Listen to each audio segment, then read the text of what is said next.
우리의 소망이 되시는 주님, 거룩하신 주의 이름을 높이며 영광과 찬송을 올려드립니다. 갈 길을 알지 못하는 어리석은 저희들을 한결같은 사랑과 은혜로 돌보심에 감사드립니다. 하지만 그 크신 은혜를 다 헤아리지 못하고 또다시 헛된 은혜를 구하며 주를 의지하지 않았던 우리의 죄악을 용서하여 주옵소서. 이 시간 온 마음과 뜻을 다해 예배드리오니 거룩하신 주의 임재 앞에 우리를 새롭게 하여 주시옵소서. 믿음의 주여 온전하게 하시는 주님, 믿음의 연약함과 여러 가지 시험으로 인해 소망을 잃어버린 이들을 기억하여 주옵소서. 스스로의 신앙으로 주께 나아오지 못하여 어려움을 겪는 이들을 주께서 붙들어 일으켜 주옵소서. 그들의 굳은 마음을 성령께서 기경하여 주옵시고 염려와 근심으로 물든 생각을 새롭게 하여 주옵소서. 목마른 사슴과 같이 갈급한 심령이 되어 주를 찾도록 주께서 먼저 찾아주시고 만나주시기를 간절히 사모합니다. 주님의 몸된 통영교회를 위하여 기도합니다. 머리 대신 주를 온전히 따르는 교회가 되게 하옵시고 주의 뜻대로 세워지고 한 몸을 이루어 연합하는 성도들이 되게 하여 주옵소서. 한 마음 한 뜻 한 입술로 주의 일을 감당하게 하옵시고 거룩한 복음의 능력을 나타내는 교회가 되게 하여 주옵소서. 이 시간 말씀 들고 서시는 목사님을 성령의 능력으로 붙드시고 우리의 연약한 믿음과 불신의 마음을 찔러 쪼개는 능력의 말씀이 되게 하여 주옵소서. 목사님의 사역과 목회 위에 감사와 간증이 늘 넘치게 하옵시고 가정을 주의 평강으로 지켜 주옵소서. 말씀 듣는 저희들에게는 깨달아지는 지혜와 붙들 수 있는 믿음을 허락하여 주실 것을 믿으며 살아계신 우리 주 예수 그리스도의 이름으로 기도드립니다. 아멘.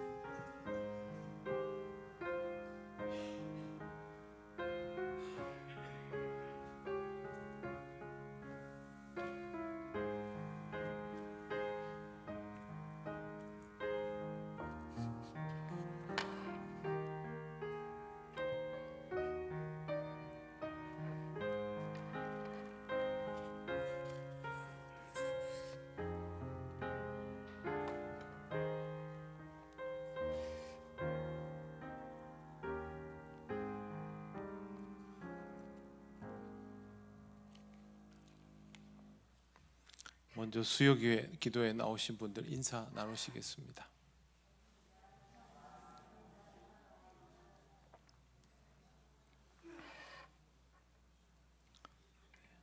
오늘 하나님 말씀 신명기 11장 13절에서 오늘은 21절까지를 보겠습니다. 구약 성경 280쪽입니다. 신명기 11장 13절에서 21절까지입니다.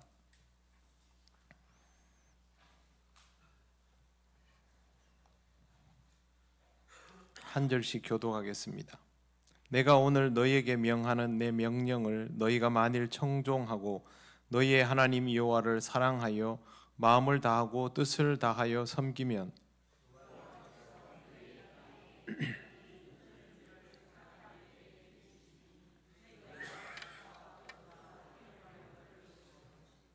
또 가축을 위하여 들에 풀이 나게 하시리니 내가 먹고 배부를 것이라.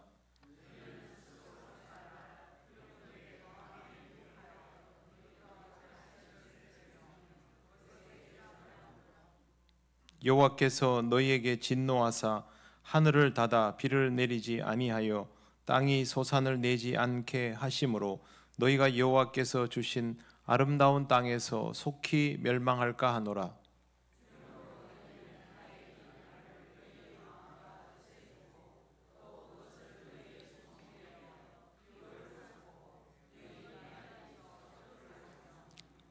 또 그것을 너희의 자녀에게 가르치며 집에 앉아 있을 때에든지 길을 갈 때에든지 누워 있을 때에든지 일어날 때에든지 이 말씀을 강론하고 같이 읽겠습니다. 그리하면 여호와께서 너희 조상들에게 주리라고 맹세하신 땅에서 너희의 날과 너희의 자녀의 날이 많아서 하늘이 땅을 덮는 날과 같으리라. 아멘. 기도드리겠습니다.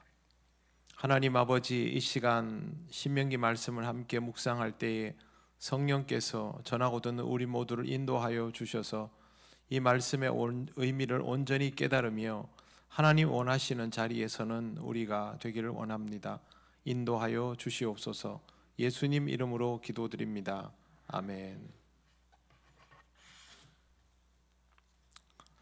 네, 오늘 말씀 첫머리는 굉장히 익숙한 표현들이 또 나옵니다. 내가 오늘 너희에게 명하는 내 명령을 너희가 만일 청종하고, 그 다음에 보시면 너희의 하나님 여호와를 사랑하여 마음을 다하고 뜻을 다하여 섬기면, 마음을 다하고 뜻을 다하여 섬기면, 이 표현은 아주 익숙하지 않습니까? 신명기에서 자주 반복이 됩니다. 다른 성경에는 찾아보기 어렵지만 신명기에만 7번이 나옵니다. 그렇기 때문에 우리가 전번에 봤는데 또 나오네, 전번에 봤는데 또 나오네를 앞으로도 계속 반복하게 될 것입니다. 그렇게 하나님을 섬기면 14절 말씀, 여호와께서 너희의 땅에 이른 비 늦은 비를 적당한 때에 내리시리니 너희가 곡식과 포도주와 기름을 얻을 것이요 또 가축을 위하여 들에 풀이 나게 하시리니 내가 먹고 배부를 것이라. 이렇게 기록되어 있습니다. 이른 비는 요레라고 합니다. 가을비를 이른 비라고 부릅니다. 10월과 11월에 내리는 비를 뜻합니다. 이 지역은 건조한 곳이기 때문에 그대로 농사가 자연스럽게 되지는 않습니다. 우리나라 같으면 좀 가물었다고 해도 기본적으로 토양 자체가 수분을 머금고 있는 것이 있지만, 이쪽은 그냥 바위라고 생각하시면 됩니다. 그렇기 때문에 여름에 건조함을 끝내고 비로소 돌처럼 굳어 있는 땅을 이제 풀어서 밭갈이를 하려면 반드시 비가 필요한 것이죠. 마태복음 13장에 씨 뿌리는 비유를 보면 씨를 뿌리는데 씨가 뭐 돌짝밭에도 길가에도 가시덤불에도 이렇게 떨어지지 않습니까? 여러분 농사할 때 그렇게 합니까? 누가 길에다가 씨를 뿌립니까? 그런데 이스라엘은 농사법이 뿌려놓고 갈아엎습니다. 그러다 보면 그렇게 떨어져 나가는 경우들이 발생하는 거죠. 그리고 건기에 바치던 곳이, 건기에는 우기에는 바친 곳이 건기가 되면 그냥 도로이거나 마당이 됩니다. 단단하게 되어 있는 거죠. 비가 오지 않으면 이 땅은 개간할 수가 없습니다. 그런 상태에서 이런 이른 비가 내려주면 농사를 지을 수 있는 토양이 되는 것이죠. 늦은 비는 말르코시라고 하는데 우리로 말하면 지금 오는 이 봄비 같은 것입니다. 3, 4월에 큰 비가 내리게 됩니다. 큰 비라고 해도 우리 정도만큼 비가 오지 않습니다. 하지만 이 사람들에게는 큰 비인 것이죠. 이 비는 이제 막 싹을 틔워 놓은 식물을 적셔 주어서 성장을 돕습니다. 그리고 초지가 이때 형성이 됩니다. 이른 비와 늦은 비가 오지 않으면 이스라엘 땅의 농사는 사실상 불가능해지는데 농사가 가능하도록 비를 주신다라는 말씀입니다. 하나님께서 자연을 통하여 이렇게 역사하시면 이스라엘은 곡식과 포도주와 기름을 얻습니다. 곡식, 포도주, 기름은 이스라엘에게는 없어서는 안 될 것들이죠. 곡식은 보리와 밀을 뜻할 것이고, 포도주는 이 사람들의 음료이죠. 기름은 올리브를 뜻합니다.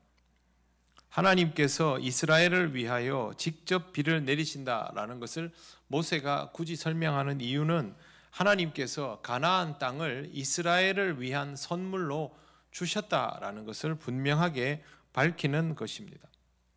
비는, 구름은 이렇게 이동을 하지만 그 구름에서부터 떨어지는 비를 경험하는 것은 그 지역이죠. 그러니까 그 땅에 살지 않으면 그 비를 경험할 수 없는 것이죠. 그래서 여기에 이 비가 온다는 것은 이스라엘이 그렇게 하나님이 정하여 주신 땅을 살아가고 있다라는 뜻이 됩니다. 특정 지역을 살아가는 사람들에게 경험하게 되는 것이고, 이 건조한 지역에 내리는 비로 인하여 이스라엘은 풍요를 누리게 됩니다. 좀 전에 늦은 비가 초지를 형성시켜 준다고 말씀을 드렸습니다. 이 초지의 형성이 가축을 데리고 있는 이스라엘 사람들로 하여금 가축을 먹일 수 있도록 하는 겁니다. 60만 장정만 60만인 사람들이 이집트를 빠져나와서 가족을 데리고 왔습니다. 그러면 사람 숫자가 많을까요? 가축의 숫자가 많을까요? 가축의 숫자가 많겠지요. 그래서 이 학자들은 그런 해석들을 많이 합니다. 좀 진보적인 학자들은 광야에 이 가축을 먹일 수 있는 초지가 존재하겠느냐, 그 얘기를 합니다. 그런데 어쨌든 지금 가축이 여기 있지 않습니까? 그런데 이 가축은 초지가 형성되지 않으면 먹일 수가 없습니다. 하지만 하나님께서 적절한 비를 주셔서 이 건조한 땅에서 대량의 가축을 먹일 수 있도록 해 주신다라는 뜻입니다.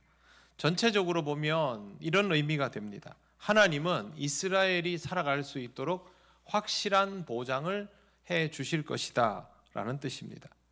여러분, 하나님께서 이스라엘이 살아갈 수 있도록 확실한 보장을 해 주시는 이유가 무엇일까요? 이스라엘이 잘나서? 아닙니다. 이스라엘이 하나님의 것이기 때문입니다. 이렇게 이해하시면 쉽습니다. 여러분이 여러분의 자녀가 원하는 것을 해줍니까? 안 해줍니까? 해주지요. 배고프다 그러면 밥 주고, 그냥 밥 주면서 알아서 먹어라 그러면 되는데, 뭐 맛있는 거 줄까? 반찬 챙겨주고, 좀 보다 영양이 부족하나 고기 사주고. 생산적이지는 않잖아요, 우리 자녀들이.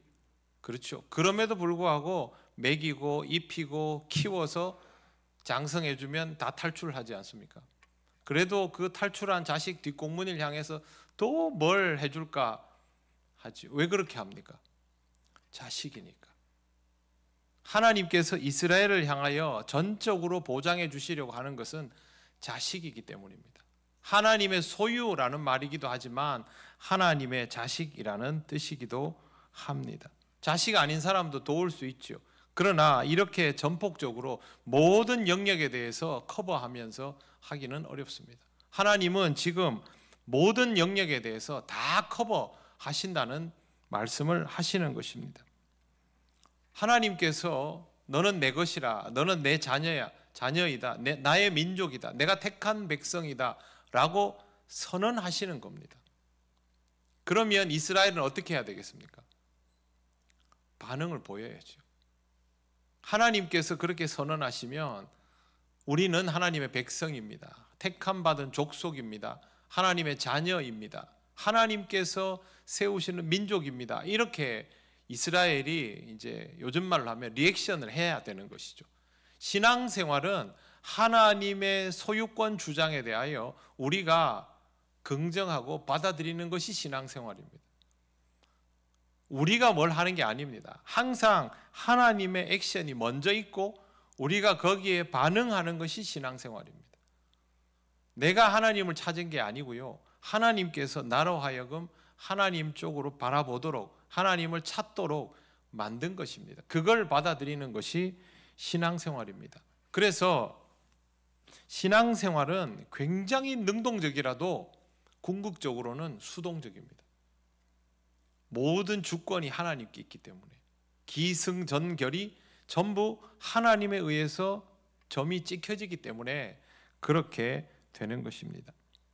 이 부분을 분명히 하려고 모세가 말을 합니다. 16절 17절을 보십시오.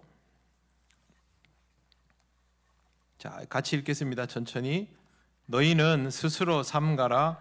두렵건대 마음에 미혹하여 돌이켜 다른 신들을 섬기며 그것에 절함으로 여호와께서 너희에게 진노하사 하늘을 닫아 비를 내리지 아니하여 땅이 소산을 내지 않게 하심으로 너희가 여호와께서 주신 아름다운 땅에서 속히 멸망할까 하노라. 아멘. 모세는 말을 하는데 그냥 말을 하지 않고요, 일어날 수 있는 나쁜 케이스를 다 열거하고 있지요. 이렇게 하면 안 된다라는 것을 분명하게 알려주고 있는 것입니다. 이 구절에서 볼 수 있는 하나님의 의지는 이스라엘이 다른 신들에게 미혹당하는 것을 결코 용납하지 않는다라는 것입니다. 이스라엘이 미혹을 당하여 다른 신에게 절을 하게 되면 하나님은 진노하시고 하늘을 닫아 비를 내리지 않으실 것이다 라고 모세는 말합니다. 이스라엘이 아무리 열심히 농사를 짓고 가축을 키워도 자연이 허락되지 않으면 소용없는 일 아닙니까? 자연은 하나님의 소관입니다. 인간이 마음대로 할 수 있는 영역이 아닙니다. 지금 시대를 보십시오. 인간이 자연을 거스를 수 있습니까? 불가능합니다. 인공강우 들어보셨죠? 인공강우를 실질적으로 활용하는 나라는 미국과 중국입니다. 우리나라도 상당히 발전된 연구를 하고 있습니다. 그런데 인공강우를 실제로 구사하고 있는 이유가 뭐냐면 물이 부족한 지역에 물을 공급하기 위해서이거든요. 근데 LA에서 거대한 화재가 났을 때 그게 쓸모가 있었습니까? 전혀 없었습니다. 안 되는 것이죠. 자연의 움직임을 거스를 수가 없습니다. 아직 인간은. 결국에는 하나님이 열어주셔야 합니다. 바다에서 사람이 노를 젓습니다. 노를 세게 젓는 만큼 잘 나가겠지요. 그런데 노보다 바다에서 더 크게 영향을 입히는 게 뭡니까? 바람이죠. 바람에 따라 움직여지게 되어 있습니다. 바람이 물 자체를 움직여버리기 때문이죠. 자연은 그렇습니다. 결국 하나님이 열어주셔야 하고 그렇지 않으면 멸망할 수밖에 없습니다. 비를 내려주시지 않으면 이 땅은 죽은 땅입니다. 아무리 뭐라고 해도 죽은 땅입니다. 사람이 아무리 노력해도 하나님이 허락하시지 않으면 되는 일이 없습니다. 신앙생활은 이 부분을 점점 더 강하게 느껴가는 것이죠. 여러분 그 신앙생활을 처음 시작했을 때 아니면 어릴 때 저처럼 어릴 때부터 신앙생활을 해오면서 젊은 시절을 살았을 때와 세월이 좀 가서 이제 지금 중년기나 노년기를 보내게 되었을 때 한번 돌이켜 보십시오. 옛날의 생각과 지금의 생각이 어떤지. 저도 마찬가지입니다. 의지의 한국인입니다. 제가 노력하는 만큼의 결과를 얻을 수 있다는 생각을 굉장히 많이 했습니다. 그런데 지금은 그렇게 생각하지 않습니다. 하나님이 문을 열어주시지 않으면 아무 쓸모가 없다고 생각합니다. 그래서 하나님이 먼저 문을 열어주시기를, 그리고 하나님이 문을 열어주실 만한 인생이 되기를 기도하는 것을 먼저 합니다. 교회의 역사도 마찬가지이겠죠. 저는 자녀들을 위해서 기도할 때 항상 이 기도를 먼저 합니다. 하나님의 주권을 인정하고 받아들이는 사람이 되기를. 그거는 우리 자식이 얼마나 노력하는가 보다 훨씬 더 중요한 문제입니다. 젊은 사람들은 어떻게 생각합니까? 노력하면 된다고 생각하죠. 하면 된다. 누가 그 유튜브에 보니까 되면 한다 이렇게 써놨더라고요. 딱 크리스천한테 맞는 말입니다. 우리는 되면 하는 사람들입니다. 하나님이 비를 내려주셔야, 물길을 열어주셔야, 바람을 불어주셔야, 뚜껑을 열어주셔야 할 수 있습니다. 우리는 하나님이 그렇게 해주실 수 있기를 바라고 거기에 합당한 사람들이 되어야 하는 것이죠. 여러분 자녀들을 위해서 기도할 때 항상 그렇게 기도하시기 바랍니다. 하나님을 의식하며 살아가는데 익숙해지게 하옵소서. 자신의 수고보다 하나님의 일하심을 더 귀히 여기게 하옵소서. 그거 기도하시기를 바랍니다. 그리고 17절에 나오는 것처럼 하나님이 막으시면 하나님께서 주시는 아름다운 땅도 속히 멸망해 버리기 때문에 18절 말씀 보십시오. 같이 읽겠습니다. 시작. 이러므로 너희는 나의 이 말을 너희의 마음과 뜻에 두고 또 그것을 너희의 손목에 매어 기호를 삼고 너희 미간에 붙여 표를 삼으며. 아멘. 이 18절 말씀에 주목해야 됩니다. 왜냐하면 모세가 하나님 앞에서 우상에게 미혹되지 않는 방법으로 제시하는 것이 하나님의 말씀을 떠나지 않는 것입니다. 우상을 경계해라고 말하지 않고요. 하나님의 말씀을 떠나지 말아야 한다. 그래야 우상에 미혹되지 않을 수 있다. 이렇게 하는 거죠. 우상을 경계해라 하는 것은요, 우리의 의지가 비중이 상당히 큰 겁니다. 그런데 말씀을 떠나지 않도록 하라 하는 말은 우리의 의지로 이 일이 되는 게 아니다라는 뜻입니다. 말씀이 기준이 되어 있어야 한다라는 뜻이죠. 손목에 매어 기호를 삼고 미간에 붙여 표를 삼다는 것은 여러분이 가끔 사진으로나 영상으로 보신 것일 텐데요. 요즘도 경건한 유대인들은 그 조그마한 까만 모자 같은 거 쓰고 옷도 까만색 입고 여기다가 그 까만 상자를 해가지고 묶어서 여기 하나, 그 다음에 손목에 하나. 근데 아이들 성인식 할 때도 그렇게 합니다. 근데 하나가 아니고요, 여기다가 이렇게 계속 묶어서 몇 개를 해놓은 것도 제가 본 적이 있습니다. 성경 구절입니다. 신명기 6장 4절에서 5절 쉐마 이스라엘 같은 이스라엘 사람들이 꼭 기억해야 되는 성경 구절들, 그런 것들을 여기에 해놓는 겁니다. 왜 이렇게 합니까? 말씀과 함께 하겠다는 거죠. 의지는 그겁니다. 말씀과 함께. 결국 그것은 하나님의 말씀을 마음과 뜻에 두기 위해서입니다. 그러면 마음과 뜻에 둔다는 것은 어떤 의미일까요? 먼저 뜻이라는 단어에 해당되는 알 나프셰켐이라는 말은요, 히브리어 네페시에서 나온 겁니다. 네페시가 뭐냐 하면 영입니다. 루아흐라는 말도 영이고 네페시도 영입니다. 헬라어는 다르죠. 이거는 히브리어니까요. 그렇다면 여기에 나오는 하나님의 말씀을 마음에 둔다라는 것이 먼저이고요. 그 다음에 나오는 것이 뜻에 해당되는 게 영입니다. 마음에 품으면 생각하게 될 것입니다. 그런데 뜻에 해당되는 건 뭐냐면 영으로 그 말씀을 받아들이면 나를 통하여 하나님의 뜻이 드러나게 됩니다. 그래서 마음과 뜻이라는 단어를 사용하고 있습니다. 모세는 하나님의 말씀을 마음에 받아들이고 그 말씀을 받아들임으로 영적으로 살아가면 하나님의 뜻이 드러나는 삶을 살아라라고 하고 있는 것입니다. 정말 그럴 수 있는가 아닌가를 판단하려면 우리에게 일어나고 있는 미혹됨을 살펴보면 됩니다. 이단이 생기는 이유를 보면요, 말씀이 왜곡된 것을 설파하고 받아들이기 때문입니다. 지금 이 시대의 잘못된 풍조들도 마찬가지죠.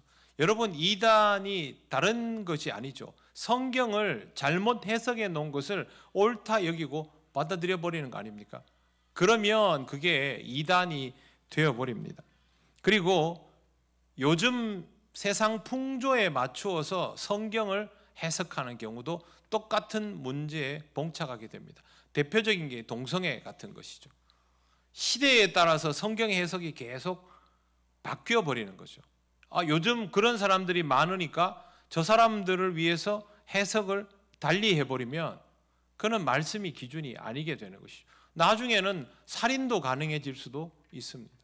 그러면 안 되는 것이죠. 어느 시대에는 살인이 가능하기도 했지요. 미국 같은 경우는 지금도 그렇죠. 심지어 미국은 흑인 노예들은 하나님께서 백인들을 위하여 주신 도구인 것처럼 성경을 해석하기도 했습니다. 우리는 백인도 아니고 흑인도 아닌데 우리도 모르는 사이에 백인의 자리에 서서 성경을 해석하고 흑인을 바라보면서 편견을 가졌던 시절도 상당히 있습니다. 전부 똑같은 겁니다. 성경에 대한 해석이 잘못되면 우리도 모르는 사이에 왜곡된 관념을 가지게 되고 그 왜곡된 관념과 부합되는 무언가가 발생하면 미혹당해 버리는 겁니다. 우상숭배는 그렇게 됩니다. 돈을 정당화시켜줘도 똑같이요. 예전에 새벽에 그 과부의 두렙돈 한번 말씀 전한 적이 있습니다. 우리가 알고 있는 일반적인 해석은 과부는 두렙돈을 바쳤으니 전체를 바친 것이다. 그런데 그 성경 어디에도 예수님께서 평소에 하셨던 칭찬은 존재하지 않았습니다. 대신 그 성경 구절 앞뒤는 성전에 대한 비판 내용만 가득했습니다. 그 말은 과부가 단돈 1,200원이 전 재산인데 그럼에도 불구하고 율법에서 정하여 두었기 때문에 이걸 바칠 수밖에 없는 상황이다. 이 시대와 성전이 얼마나 병들었느냐. 예수님 그 말씀하신 거거든요. 그런데 우리는 이거를 생각지도 않은 방식으로, 과부는 전체를 헌금했고 부자는 일부를 헌금했으니 과부의 믿음이 더 좋지 않느냐, 이런 식으로 해석을 한 거죠. 굉장히 인간적으로 해석한 겁니다. 그러면 우리는 여기에 대해서 왜곡된 관념을 가지게 됩니다. 그리고 그 왜곡된 관념이 발달하면 일종의 면죄부 같은 것들이 나오게 되는 것이죠. 그래서 성경을 잘못 해석하는 것을 아주 경계해야 합니다.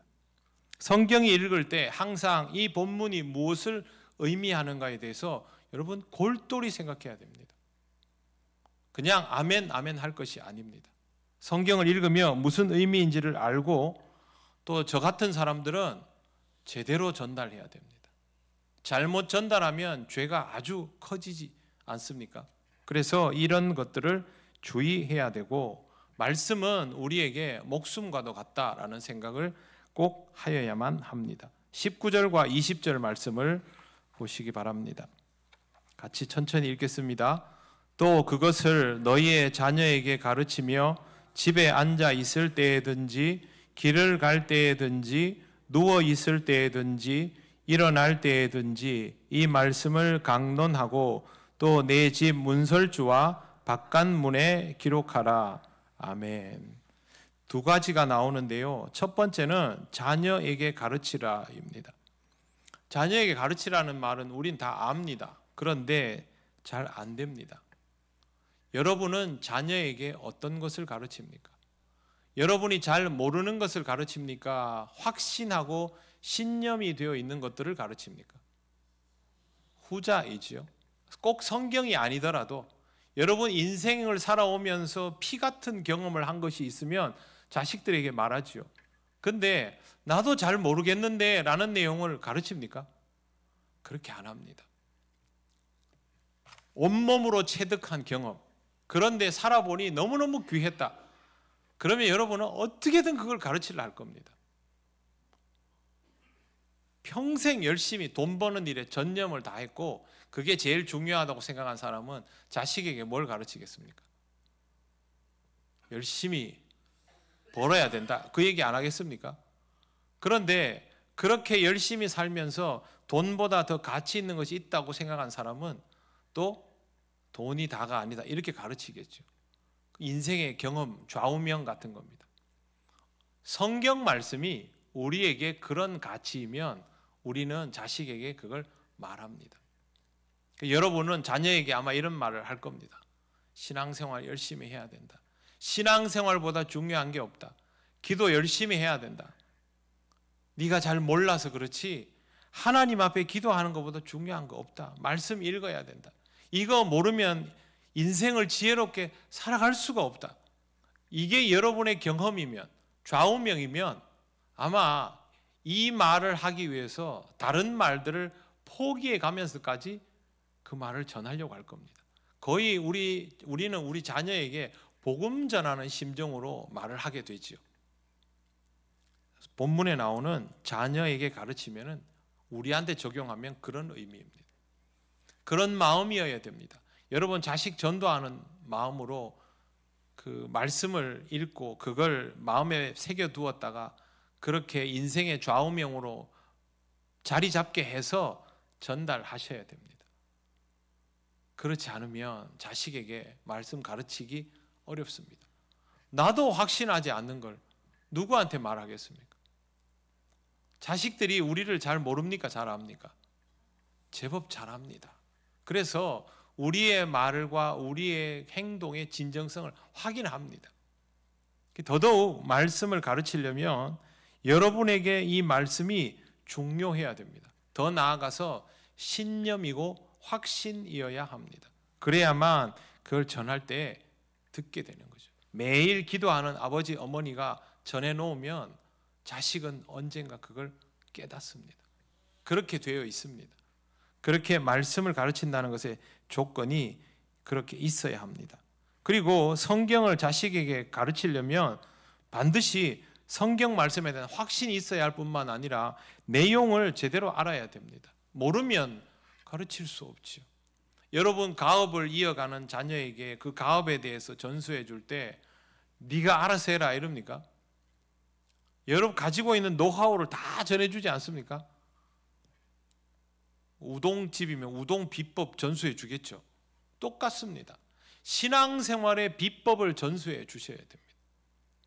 하나님의 말씀에 의거하여서 그렇게 해야만 됩니다. 이걸 하려면 여러분이 말씀을 소유하고 소화해야 내야 되겠죠. 얼마만큼 그게 아니고요. 지금 내가 끊임없이 말씀을 소유하고 소화하는 과정 중에 있어야 하는 것이죠. 저도 말씀을 전할 때 제 가족이 이 말씀을 듣는다는 것을 의식하면서 설교를 합니다. 그럴 수밖에 없죠. 여러분들도 말씀을 전하는 기회가 있다면 구역 예배를 인도하면서 뿐만이 아니고 성도들과 이야기를 나눌 때, 자녀들과 대화를 할 때 다 똑같은 상황이죠. 의식하셔야 됩니다. 그리고 말씀으로 대화를 이루어갈 수 있어야 합니다. 자식을 살리기 위해서는 무슨 짓이든 하는 게 부모 아닙니까?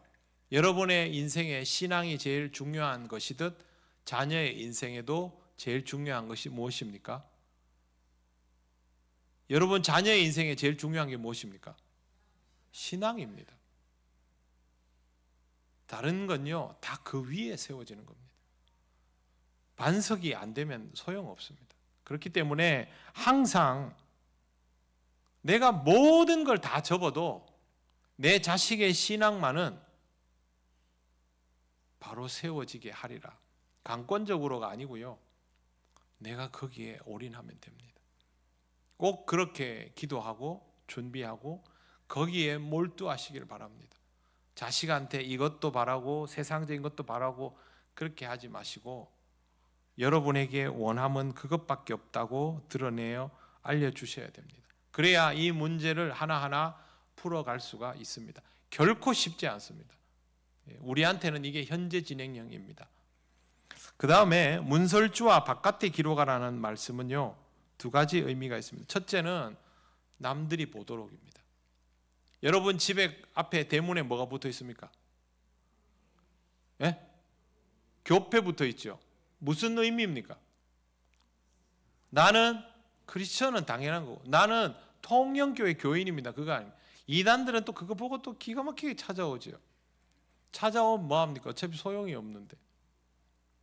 나는 크리스천입니다. 통영교회 교인입니다. 그 표시내는 겁니다. 문설주와 바깥에는요 내가 보는 게 아니고 밖에 있는 사람들이 보는 겁니다. 나는 하나님께서 구원하여 주신 백성입니다. 그 뜻입니다. 천사들이 보고 넘어가지 않습니까? 그런 의미입니다. 하나님이 보호해 주는 사람. 즉, 두 번째 의미는 하나님의 주권적 보호 아래에 있는 사람이라는 뜻입니다. 내가, 우리 집이 그런 뜻이죠. 우리는 그런 가정을 살아가는 사람들입니다. 이걸 하려면 말씀으로 나를 세우시고 둘러 보호하시는 하나님의 주권 안에 있음을 깨닫고 받아들여야 됩니다. 그러니까 그러면 우리가 우리 마음대로 뭐 하고 싶은 게 있어도 말씀 앞에서는 접어져야 된다는 거죠. 우리도 우리의 각자의 원함이 있지 않습니까? 관심사가 있지 않습니까? 어떤 때는 또 어디에 몰두하지 않습니까? 이 모든 것들이 하나님의 말씀 앞에서는 부차적인 것이 되어야 한다는 뜻입니다. 그게 이렇게 문설주에 이렇게 바르는 거죠. 똑같은 의미입니다. 이런 것들이 선결되어야 하나님의 은혜와 평강을 누리게 되는 것입니다. 그러면 그 다음에 어떤 일이 일어날까는 다음 시간에 설명을 드리겠습니다. 성경에서 지나치게 강조된다고 싶은 것이 오늘 우리가 읽은 내용들입니다. 제가 벌써 이 내용을 여러분에게 몇 번이나 설명을 드렸습니다. 유대인들이 왜 구약 성경에 대하여 그토록 집착하고 그토록 능통할까? 하나님의 말씀이 중요하다라는 것을 머리로 알았기 때문입니다. 몸소 깨달았기 때문입니다. 안타깝게도 유대인들은 이 율법을 복음으로 받아들이지를 못했습니다. 그럼 소용없는 겁니다. 하나님께서 율법을 복음으로 받아들일 수 있도록 이 땅에 하나님의 아들 예수 그리스도를 보내주셨지 않습니까? 그러면 우리는 그 율법에 대한 복음적인 설명도 다 읽은 사람들입니다. 이런 우리가 성경 말씀을 율법으로 받아들여야 되겠습니까? 복음으로 받아들여야 되겠습니까? 복음으로 받아들여야 하는 거죠. 진리를 알지니 진리가 너희를 자유케 하리라. 주의 영이 계신 곳에서는 자유함이 있느니라. 하나님께 예배하는 자는 영과 진리로 예배할지니라. 전부 복음적 메시지죠. 성경 말씀을 그렇게 법규가 아닌 복음으로 받아들여야 하는 것이죠. 복음으로 받아들이려면요, 무슨 뜻인지 알아야 됩니다. 이치를 알아야 됩니다. 아, 예수님께서 이런 의도로 말씀하셨구나. 이런 것들이 우리의 삶 속에 이렇게 적용되는구나. 여러분 요즘 구역 예배 때 올리브 블레싱 같은 거 하는 이유도요, 사실은 정보가 중요한 게 아니고 그걸 계속 훈련하는 겁니다. 말씀을 내 삶 속에 적용시켜 나가는 훈련입니다. 말씀이 다른 사람의 인생에게는 어떻게 적용되고 해석되는지를 배우는 훈련입니다. 그걸 하면서 말씀에 대한 이해도를 계속 높여가는 것이죠.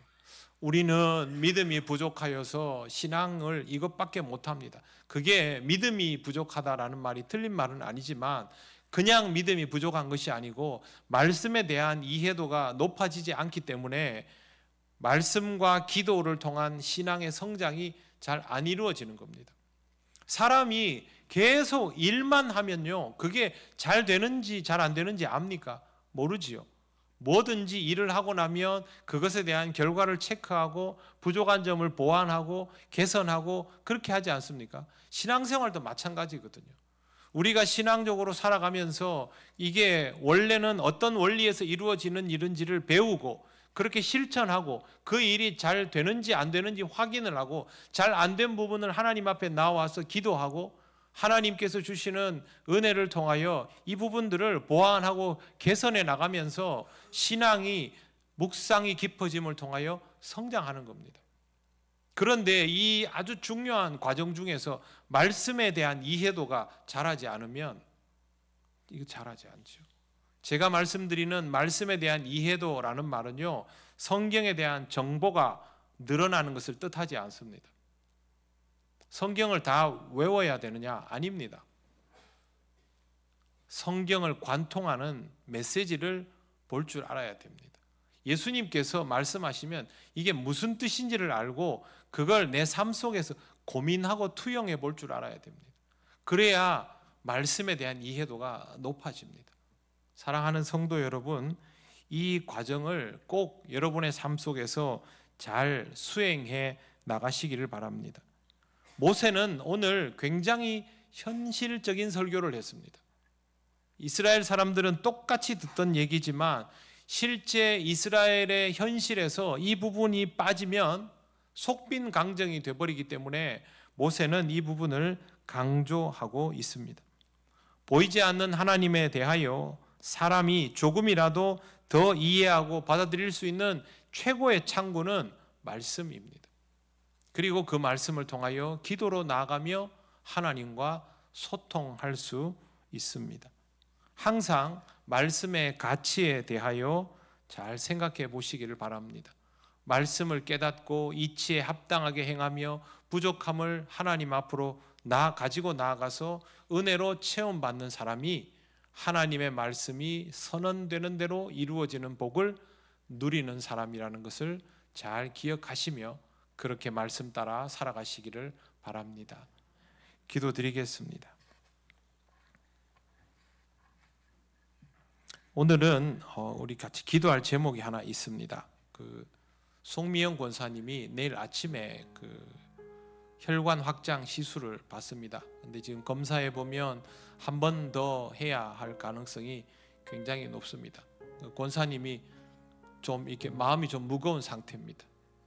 걱정이 되겠죠. 그래서 기도를 부탁하였고 이 시간 우리 그동안 교회에서 열심히 기쁜 마음으로 헌신해 준 우리 권사님 위해서 함께 기도하기 원합니다. 하나님께서 권사님의 마음을 평안하게 하시고 내일 이루어지는 시술의 과정과 이후의 치료의 과정 하나님께서 인도하셔서 원만히 온전히 치유되고 회복될 수 있도록 하나님 역사하여 주시옵소서. 다 같이 기도드리겠습니다. 아버지 하나님, 은혜를 감사합니다. 하나님의 은혜로 오늘도 주의 말씀을 함께 나누었습니다. 우리와 함께 신앙으로 동역하는 송미영 권사님, 내일 아침에 혈관 확장 시술을 받습니다. 뜻하지 않게 알게 된 병이라 굉장히 많이 놀라고 또 두려워합니다.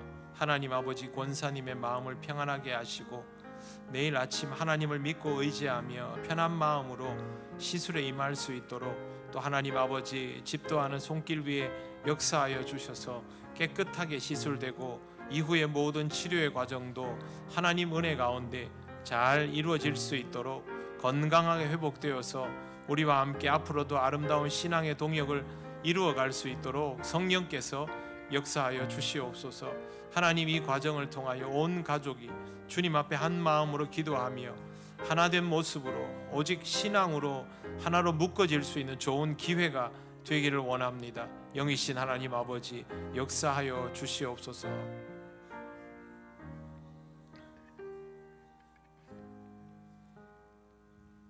하나님 아버지, 하나님의 은혜를 감사드립니다.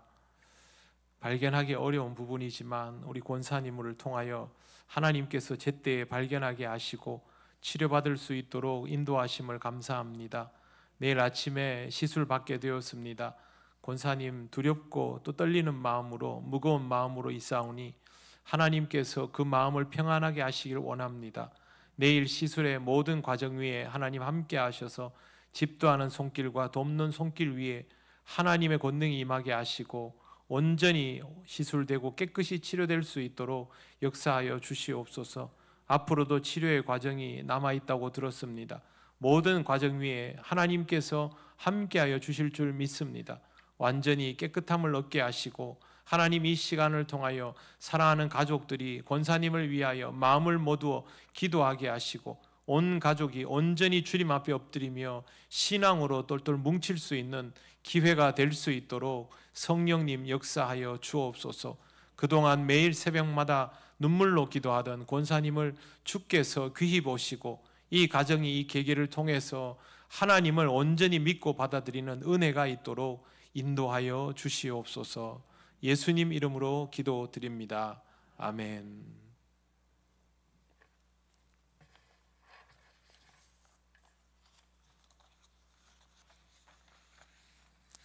교회 소식 전하겠습니다.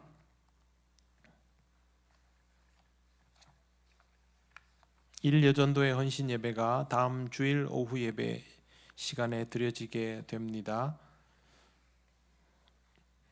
진주 남로의 정기노회가 내일 오전 10시 사천읍교회에서 있습니다. 목사 총대는 김진성, 김대현, 장로 총대는 김부종, 이명렬, 최양길입니다. 우리 노회가 또 하나님 앞에서 거룩하고 정결한 모습으로 노회 회기를 잘 임하고 마무리할 수 있도록 기도해 주시길 바랍니다. 진주 남로의 남선교회 연합회 화합마당이 26일 토요일 오전 10시 사천읍교회에서 있습니다. 5월 11일은 동행주일로 지킵니다. 교구별로 기도하고 준비하는 가운데에 있는 줄 압니다. 이 모든 과정을 통하여 하나님께 영광을 돌리고 또 동행교회들에게도 평강이 임하도록 여러분 준비하시고 기도하시기를 바랍니다. 다른 광고는 주보 참조하시기 바랍니다. 이제 우리가 다 같이 주님께서 가르치신 기도를 올려드립니다.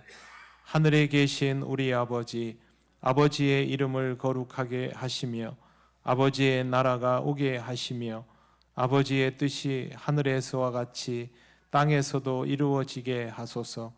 오늘 우리에게 일용할 양식을 주시고 우리가 우리에게 잘못한 사람을 용서하여 준 것 같이 우리 죄를 용서하여 주시고 우리를 시험에 빠지지 않게 하시고 악에서 구하소서.